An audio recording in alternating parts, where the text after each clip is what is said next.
Yawning one does in proportion to how much, I'll say, stuff is in the ore that needs to move? Or, Well, m most likely it's some sort of dysregulation in the nervous system. okay, that You makes, you are expelling out like old energy, stagnant energy, but like when you yawn, you're kind of shifting from the sympathetic action activity to parasympathetic. So mhm. yawning is actually quite good for vagal tone and so whenever you start to have like a lot of yawns, your body's shifting somewhere. There's some part of your one of the systems in your body is going through some sort of shift. Yeah. It was nonstop. So Yeah. probably I You, should do you, this you and again. Samantha. Samantha was, Oh, I you started way ahead of her. I yeah, I was started gonna a little say first and you might have her beat a little bit, but she was trying to chase you down. we were comparing notes. Yeah. Yeah. So is this particular one I should do again? Or is it Yeah, I would anything that say, will shift the especially if nervous you're system? getting a lot of yawns out of it, I would do it, and we're going to do a deep dive, a deeper dive with it. But even if you just did the ORIC program, it should help you start sleeping much deeper. But it's also shifting your body into, better vagal tone and calming down some of the dysregulation in the different areas of your body. I would say for you, it probably will also help your meditation. Whenever I do work with vagal tone, or I don't know about everybody, but for me, the more I work dysregulation, my meditations get way better. Yeah, way better.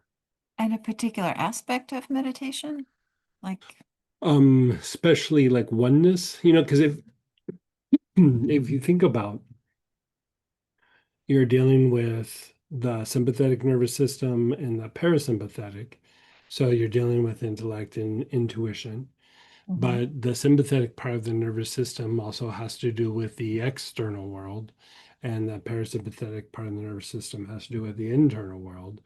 So mhm, the more that you keep calming down the dysregulation, and the more you keep improving the vagal tone, what you're doing is, for one, you're bringing a state of balance and stillness to the body, but you're cultivating a kind of oneness within the body. And so then if you're doing, any sort of sustained awareness, a mindful meditation, meditation on the soul or the blue pearl, even circulation type meditations that are, circulating on the outside of the body or going up and down the central channel, mhm. whatever version of that you're doing, all of that would get enhanced the more that the nervous system is balanced. And so, the thing, like if you look at the blue pearl, for example, meditation on the soul or achieving oneness, you go through, you have this experience, and then you let go of the meditation, and it's really kind of hard to hold on to. Maybe you hold on to it for a day or something, but then it kind of floats away. And part of the issue is there's still like an imbalance in the nervous system.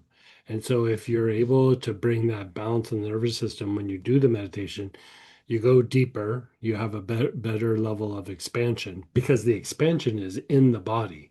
It's not expanding out of the body. You're expanding in the body. So again, tied to the nervous system. Mhm. So you're able to go deeper, but then when you're done with the meditation, you're able to hold on to it for much, much longer. And I would say working the dysregulation and vagal tone, it's almost like you start going into a oneness practice or some sort of blue pearl practice without even sitting to do the meditation. Just by balancing out the nervous system, your energy body starts going there without even sitting down to do a formal practice. So, I mean, I would say it could impact any type of meditation, but especially I find sustained awareness and oneness practices. Thank you. Yeah. I had a really deep meditation Sunday, and I now wondering if that, as a result of that, led to some kind of dysregulation. It can, because like this is like it's kind of a predicament when we do these meditations, in different practices and different traditions, because if you again look at it from this point of view of the nervous system, as you start to have expansion, there's part of the body that, because of the expansion, kind of goes into a little bit of a like a protection mode.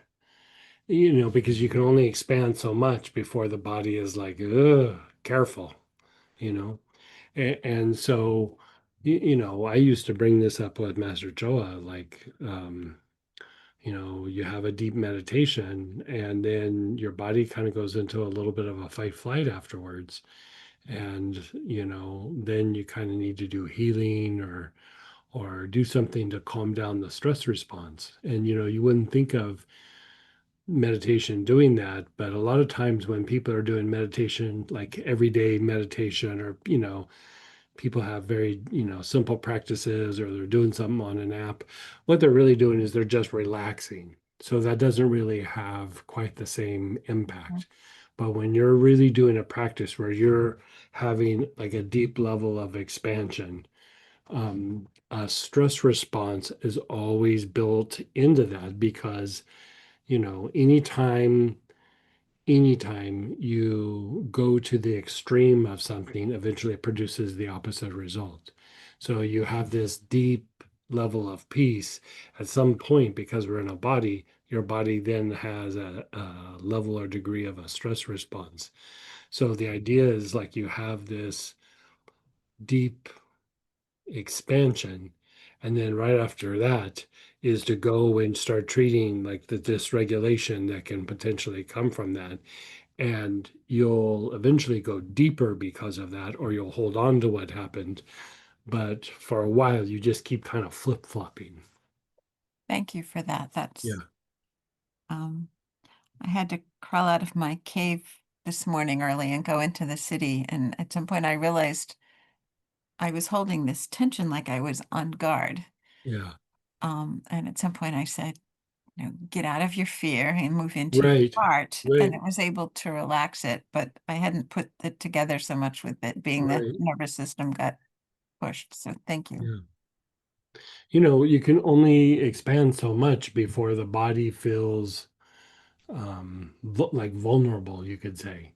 And it's kind of even the idea of like doing protection practices is to just keep helping the nervous system feel that like everything's okay. And the more that you do those deeper, more intense meditations, the more there's potential for that. I mean, there's a reason why they do that stuff a lot of times in an ashram or on a mountaintop or whatever, is because they don't have to go to Costco, and they don't have to go to the gas station. And I remember one time doing a really deep you know like a version kind of lama yoga, and then I had to go to Costco. I was like, I'm gonna get a meditation in before I go do it. And I got about 15 minutes into it, and I just walked away from my cart, and I was like, I can't do this. I just can't do it. And I was just so like overstimulated and uncomfortable. And it wasn't until I started doing a much deeper dive in stuff with the nervous system was I able to like pull that off, where I could have a very deep meditation and then go, well, I could still go to the airport right now, or I could still go to Costco, or I could still, and because of like I calmed the nervous system down after the fact. Yeah. Vulnerable is the perfect description. Thank you so Yeah, much for this. you're so welcome.